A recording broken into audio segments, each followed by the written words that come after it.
The wind moves differently in the Sonoran Desert. He doesn't howl, he speaks. In voices too faint to be quoted, but too familiar to be ignored. Southern Arizonans say that if you walk alone among the saguaro cacti at dusk, you'll hear them. Ancient names, forgotten in history books, but etched in the sandstone. The names of warriors, healers, and vigilantes who never left. And if you listen long enough, they will listen back. But 2 states east, across the scorching plains and ghost towns of West Texas, something darker looms above the dust. Shadows that move like men, boots that echo without feet inside, lounges where the piano plays one last time before silence engulfs the room. Locals call them cowboy ghosts, but not the kind you'd encounter on Halloween. These are spirits of violence, betrayal, and buried gold, and some swear they're still out there. Tonight, we're diving headfirst into 2 legends, 2 territories of the haunted West, Arizona native spirits versus Texas cowboy ghosts. But before we choose who's still here, we have to know why they never left.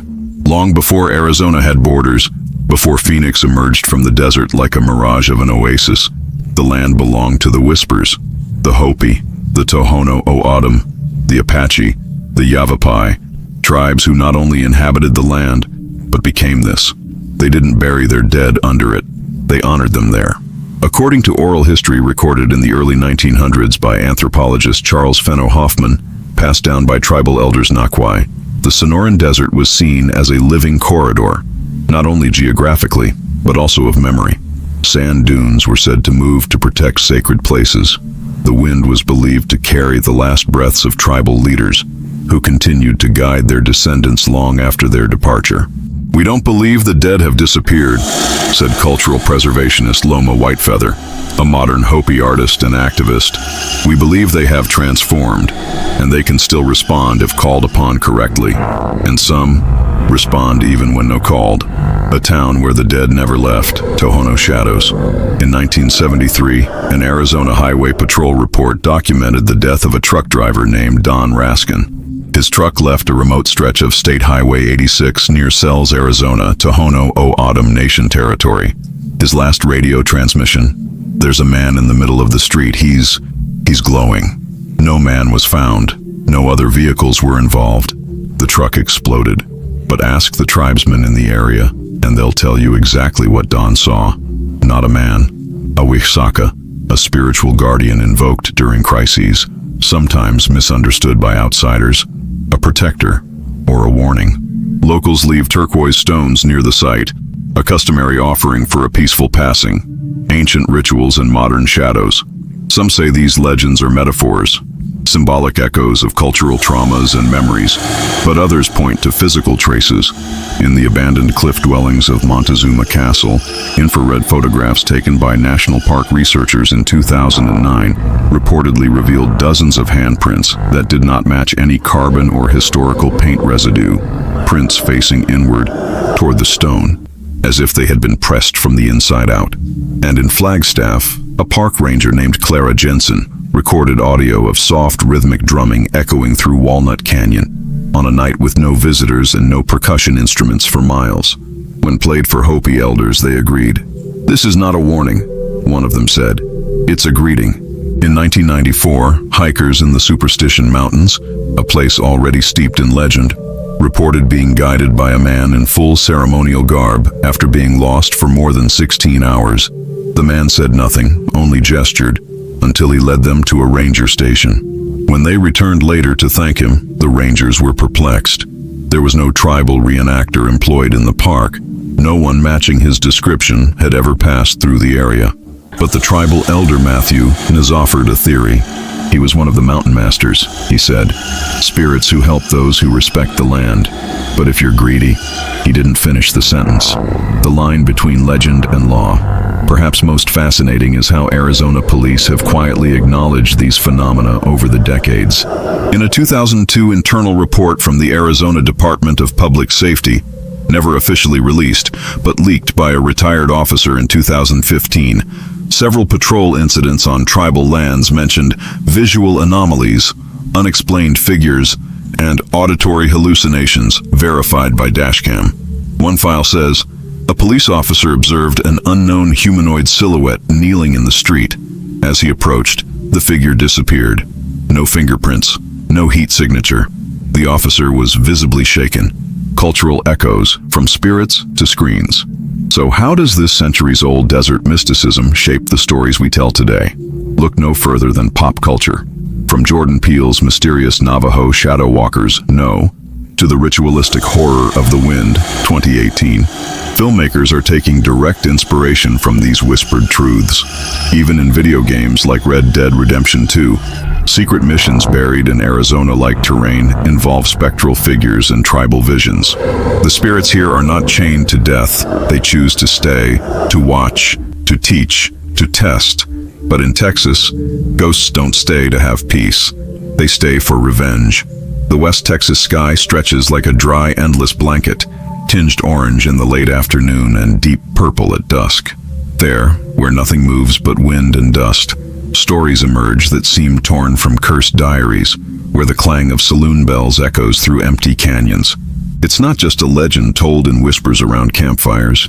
It's a real, visceral presence, manifested in trackless trails, abandoned cantinas, and in the memories of the descendants of men who once raised the flag of the Old West.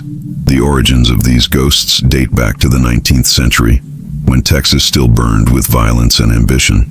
Cowboys, bandits, and outlaws roamed the territory, driven by promises of gold, cattle, and renown. Between clandestine saloons and isolated ranches, blood was spilled in disputes over land, honor, and revenge. Violent deaths gave rise to makeshift cemeteries and memories that would not fade with time. What truly changed was the way these dead refused to rest. One of the most famous cases occurs in Ozona, a small town that grew around a stagecoach station and cattle trail. In the late 19th century, as Texas grew in population and tension, a man named Silas McCord opened a saloon known as much for its hospitality as for its duels. One summer night in 1887, McCord and his brother were ambushed by masked gunmen. The bloodletting was swift and brutal. The saloon was abandoned in ruins, and the men disappeared. Today, visitors report hearing footsteps on the floorboards, the clanking of a pool table, and rumors of a duel that never ended. Some awaken startled, sweating, to the sound of a scream that seems to scream the name McCord. Accounts describe a figure dressed in a broad hat and worn boots, emerging from the early morning mist, staring blankly before disappearing. These accounts are reinforced by hotel room records that undermine the natural reason. In Alpine, old maps show a trail leading to an abandoned mine where, in 1902, a group of cowboys prospecting for gold were attacked by a rival group. No one escaped. The place became known as Bloody Gulch. Decades later, drivers passing along the deserted road report seeing lanterns lit within the valley. A waning light pierces the fog. A lantern sways in front of makeshift graves. Those who stop to investigate report finding a trail of footprints in the earth, which disappears beside virgin stone. The phenomenon transcends mere anecdotes. In 2009, the Texas State Parks Department documented an amateur photograph taken during a cultural exhibition in Terlingua, near Big Bend. The image depicts a torch-lit hallway in the garden of an old establishment. In the background, amidst the smoke and shadows, appears the silhouette of a man in Old West garb, staring directly into the lens, as if aware the moment had been captured. The photographer, visibly shaken, confessed to feeling a cold shiver run down his spine, as if being watched by someone outside of that time. Members of the local community, who maintain the oral tradition of the secluded West, confirm, "He's always there," they say, the watchman of Terlingua. In the plains near Marfa, already known for unexplained phenomena, night owls report hearing the sound of horseless hooves, footsteps crossing the dry earth, coming and going into nothingness. One early morning in November 2018, 3 college students camped near an abandoned ranch. According to reports, around 2 a.m., one of them awoke to the sound of boots hitting dry wood, followed by a hoarse voice murmuring, "Who's coming?" When the 3 turned on their flashlights, they saw the shadow of someone standing among the ruins, immune to the light with no clear outline. The voice returned, and before they could respond, everything went silent. In the morning, they found horseshoe marks embedded in the ground and small remnants of wax near a tree trunk, as if someone had stopped there to wait. These stories help shape the legend of Texas's cowboy ghosts. Men trapped between the world of the living and the dead, irrevocably linked to traumatic events. Dissatisfied with their fate, their apparitions replay the violence of their own deaths, replaying moments of glory and tragedy, teetering between reality and history. The connection with the present appears in art, tourism, and social media. The series Real Ghost Tales of the Wild West, launched in 2022, dedicated several episodes to the Ozona Phantom Saloon and the Marfa Riders, directed by a team of independent filmmakers. Yelp lists hundreds of reviews for night tours in Alpine, Marfa, and Terlingua, with comments ranging from "I stepped into another dimension" to "Feeling eyes following me was too real." A YouTube channel called Spectral Texas publishes weekly investigation videos using night vision cameras, EMF, and EVP recordings, each attracting tens of thousands of views. In this digital environment, legends gain new life, fueled by cameras and a federation of interested, curious, and believing viewers. But perhaps most intriguing is what happens to the residents, those who grew up hearing these stories as family tales. On a farm near Presidio, a man who is now a third-generation farmer reports that his family has already changed ownership due to the constant presence in the abandoned barn. "It's like someone is tending the cattle, but it's not from our time," he said in an interview with a local newspaper. He describes tools being dragged in the middle of the night, clothes that move on their own, and a false breeze that simply passes through the barn, freezing the air around it. Local authorities remain silent. The Texas Department of Public Safety confirms it is investigating unexplained reports in isolated locations, but has not released any conclusions. Tests conducted by paranormal experts have identified abrupt temperature changes, high EMF levels, and recordings of incomprehensible voices, in addition to physical sensations reported by dozens of witnesses.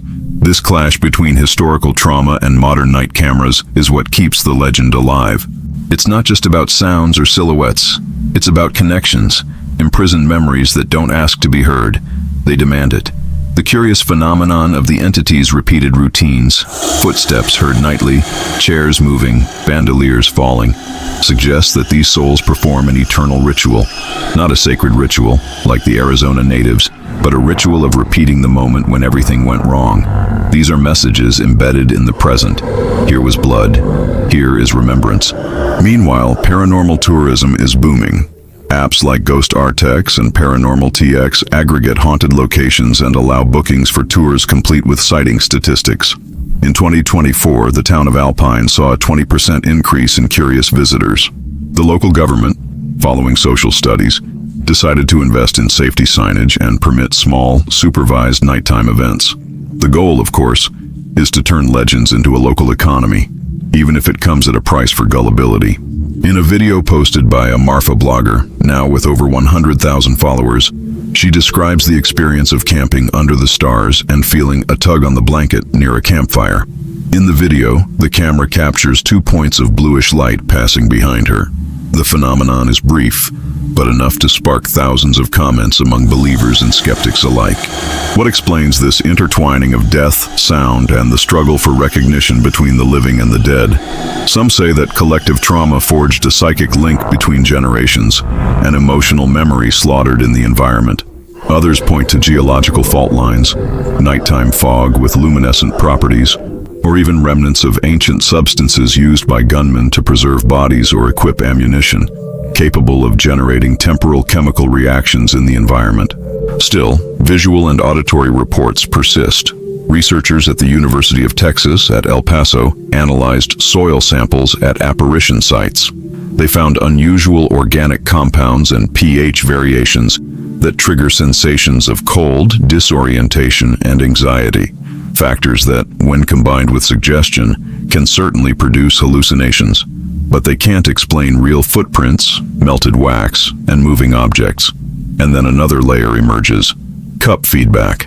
Older residents report that on certain days with very dry fog, a phenomenon called dawn shadows occurs. These are human shadows that disperse along with the sun, even before the moon has completely set. A phenomenon observed by geriatrician James Holliday during a 2015 study. He stated, "I can't prove they're ghosts, but but I saw what the others told me, and there was no way I could provoke it. In short, Texas's cowboy ghosts are more than legends. They are cultural traits rooted in real violence, fueled by modern observers and perpetuated by digital narratives. They are echoes of violent life, repeating themselves like a loop of accumulated horror. They walk in opposite directions, though they share the same land, the same dry heat, and the same oppressive skies. In Arizona, the spirits of the ancients live as part of the landscape, fused with the land's memory, acting as guides, sentinels, or omens. In Texas, the ghosts that remain do so for another reason. They seek neither balance nor peace. What moves them is the echo of injustice, the repetition of an end that should never have happened. The contrast between the native spirits of Arizona and the cowboy ghosts of Texas is more than geographic. It is philosophical, symbolic, and emotional. They are two ways of understanding what remains when the body departs and the soul refuses to follow. In the heart of Arizona, the rituals that keep the dead present are encoded in generations of chants, lines in the sand, precisely placed stones, and wind-driven smokes. The Hopi, Zuni, Navajo, and Tohono O'odham peoples share the belief that death is merely a transition, and, when celebrated correctly, transforms the spirit into an active part of nature. It ceases to be an individual and becomes a guardian. The rituals are offered with intention. Tobacco blown eastward, cornmeal scattered on the ground, ancient songs repeated in unwritten languages. They are invitations and farewells. Those who answer these calls appear not in anger, but as a reflection. They emerge in dreams, in sounds, in the small coincidences that Westerners call luck or warning. On some nights, the presence manifests as a sudden breeze in an enclosed space, as an animal stopping before a rock and bowing, as an old drum vibrating even without hands. These spirits exist to remind, not to frighten. They keep places alive, not in the tourist sense, but in the spiritual sense. When a child falls ill, grandparents invoke the mountain spirit's help. When a house is built on sacred ground, a ritual is performed not to banish something, but to ask permission. The indigenous spirit doesn't haunt. It observes, tests, protects.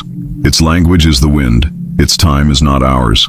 In many cases, it communicates through animals, crows, coyotes, owls. The apparition comes not as a fright, but as a message, and it is always deciphered by those who grew up hearing stories that are not in books, but in bones. In Texas, the story is different. There, ghosts don't come to teach, but to repeat. The dead cowboy doesn't seek balance, he seeks resolution. The scene of his death repeats itself like a broken record, a temporal scar. He appears in the same places at the same time, recreating what killed him. It's a spirit trapped in the exact moment of loss. And unlike native spirits, who are remembered by the entire community, cowboy ghosts are almost always alone. They have no lineage, no altar. They are remembered by chance, by someone who hears a footstep in the empty hallway, or sees a figure passing through the rubble of the saloon. Their communication isn't symbolic, it's visceral. The scream, the bang of a door slamming, the sudden drop in temperature. They are presences that don't guide, they interrupt. This difference stems from the origin of each spirit. The indigenous people of Arizona died surrounded by rituals, songs, and tributes. Even when persecuted or silenced, they carried with them the awareness that death was part of the cycle. Cowboys, on the other hand, often died without honor, without burial, without a registered name. They died from betrayal, ambush, drunkenness, revenge. They were buried hastily or left where they fell. Their ghosts carry this absence. They didn't become guides. They became echoes of an unresolved moment. This difference also translates into how space is treated. On indigenous lands, haunted places are sacred. You don't enter, you don't touch, you don't photograph them without permission. They are thresholds between worlds. In Texas, haunted places become attractions. They are explored, invaded, and filmed by ghost hunters and YouTubers. The culture of traumatic repetition has become entertainment, but the price is high. Some say that the more you visit a Texas ghost, the more they appear, and not just at the place of death, but in dreams, mirrors, and noises within the house itself. This collision of symbols, the observing spirit and the persistent ghost, shapes how we remember the past. And it also affects pop culture. while Native American legends inspire more subtle films, where the horror is spiritual and slow, as in The Wind or certain episodes of Dark Winds. Texas ghosts fuel narratives of terror, as in Bone Tomahawk, where the Wild West is overrun by bloody horrors. On social media, videos showing Native American presences are treated with respect. Comments call for silence and reverence. Meanwhile, videos about cowboy ghosts are treated as challenges, tests of courage, and clickbait. The Native American spirit is a symbol. The dead cowboy is a spectacle. But even this difference reveals something in common. Both are ways of not forgetting. Both are, at their core, attempts to keep alive a connection that time insists on erasing. When one sees an old Apache at the edge of a canyon or hears the jingle of spurs on an empty road, one is faced with the same truth, that the past is not buried. It walks beside us. It speaks in a different language. It wears different clothes, but it observes and acts. Each year, when the heat briefly recedes in late October and the wind begins to whisper louder in the arid regions of the American Southwest, crowds gather in small towns that from the outside seem forgotten. But on these days, they are reborn. In Sedona, Arizona, spiritual walks with guides dressed in traditional Native American garb have become part of a new wave of rituals adapted for the present. The smoke ceremony, an ancient purification practice of the Hopi and Apache peoples, is live-streamed by influencers who call themselves energy seekers. And while many of these versions are watered down, or, according to scholars, culturally appropriated, they indicate an indisputable point. The modern world remains obsessed with the invisible. These contemporary rituals, even if slowed down and adapted to the aesthetics of Instagram and YouTube, carry with them fragments of ancestral practices that were once only passed down in campfire circles or through tribal storytellers. Pop culture has captured this with veracity. In 2019, an independent production company released a film called The Smoke That Listens, which screened at film festivals in Austin and Santa Fe. The film tells the story of an Apache teenager who begins to see his dead grandfather whenever the temperature suddenly drops. The film, with its supernatural and intimate tone, was acclaimed for its respect for indigenous cosmology and inspired a generation of creators to seek out spiritually authentic narratives of the American Southwest. Meanwhile, in West Texas, the reality presents itself differently. In cities like El Paso, Marfa, and Abilene, the culture of cowboy ghosts has been absorbed by tourist events that blend historical reenactment with supernatural theatrics. Terlingua's Night of the Unknowns has been held annually since 2015. Tourists walk with flashlights along trails where the most frequent sightings of armed specters have been recorded. At each stop, a local actor appears dressed as a historical figure and narrates his last night. But there's something curious. True stories continue to emerge during the event. People describe feeling chills unexplained by the weather, voices that don't belong to any character, and, on at least 3 occasions, lights seen moving through the bushes even after the reenactment has ended. The line between performance and reality is increasingly blurred. In a Spectra Play documentary series called Ghostlands of the South, a team followed the most active locations in the Southwest for 10 days. In episode 3, focused on the ruins of an old brothel in Lajitas, a thermal camera captured what technicians called unidentified human movement. The form appeared to walk across the old wooden boards and, upon approaching a broken mirror, disappeared. Subsequent analysis of the footage revealed that no team member was present at that location. The episode went viral and reignited discussions about the continued presence of entities not only linked to a place, but also attentive to those who visit it. Social media serves as a catalyst for this contemporary obsession. On TikTok, the hashtag #DesertGhosts has surpassed 50 million views. Many videos show young people exploring trails on Native American reservations or Texan ghost towns at nightfall, accompanied by motion sensors, voice recorders, and carefully edited expressions of nervousness. In some of these videos, murmured voices in unknown languages appear as whispers in the comments. Some say they are fragments of Hopi chants. Others claim they are simply the sound of wind among rocks. But what interests the algorithm is the mystery. Even the fashion and design market has embraced this spiritual post-mortem aesthetic of the Southwest. Independent brands have launched clothing lines inspired by Native American costumes reinterpreted by urban designers, with prints that mimic ceremonial symbols, bull skulls, moons, and stylized shadows. Some collections have even used the term spiritware, sparking intense debates between indigenous communities and Western artists about the boundaries between homage and appropriation. On the other hand, cultural fairs in small Texas towns host ghost cowboy costume contests, with participants recreating charred clothing, simulated bullet wounds, and details based on local legends. In academia, universities like Arizona State and the University of Texas at Austin have funded interdisciplinary studies to understand how Southwestern spiritual iconography shapes contemporary behavior. A recent thesis analyzed the impact of sightings in rural areas on the decision of many young people to remain in ghost towns, converting former warehouses into cultural centers or themed cafes. The idea of living close to the veil attracts a type of entrepreneur who seeks to transform haunted places into experiential tourism hubs. In these environments, silence is sold as a product, darkness as a resource. In indigenous communities, the return of media attention has awakened both opportunities and old wounds. While some leaders see documentaries and partnerships with screenwriters as a chance to correct decades of distortion and invisibility, others warn that this exposure reinforces stereotypes and trivializes sacred rituals. In 2023, a silent protest was organized during an esoteric tourism event in Flagstaff. Members of the Diné Nation held signs with the phrase, "We are not your folklore." The message was clear. While the world profits from the mystery, those who bear the true weight of these stories struggle to maintain their essence. The relationship between the spiritual past and the lucrative present also reaches the political realm. In 2021, a state bill in Arizona proposed restricting unauthorized filming in sacred areas.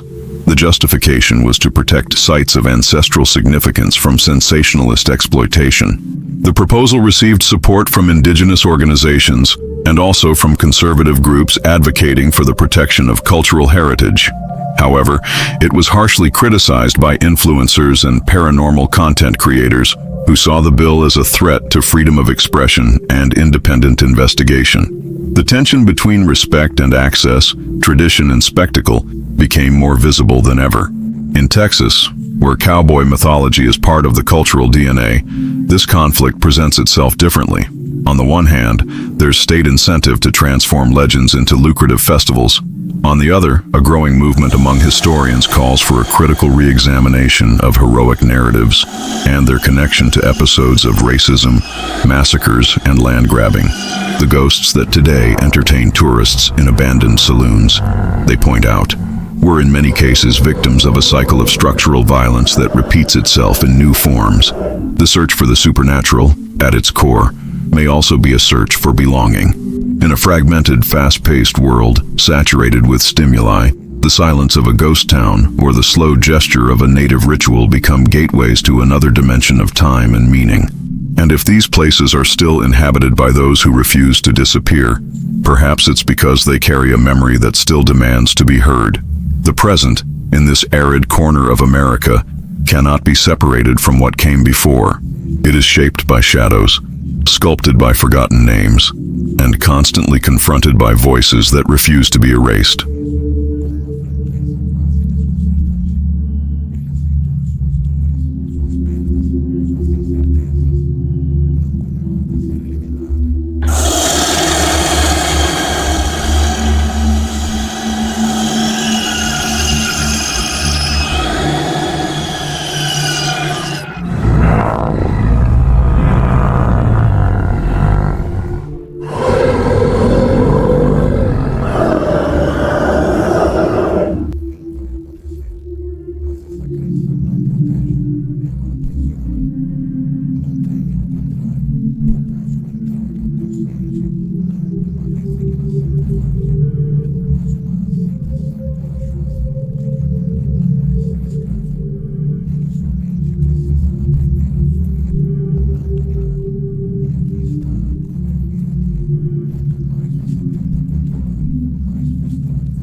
Fraquezas.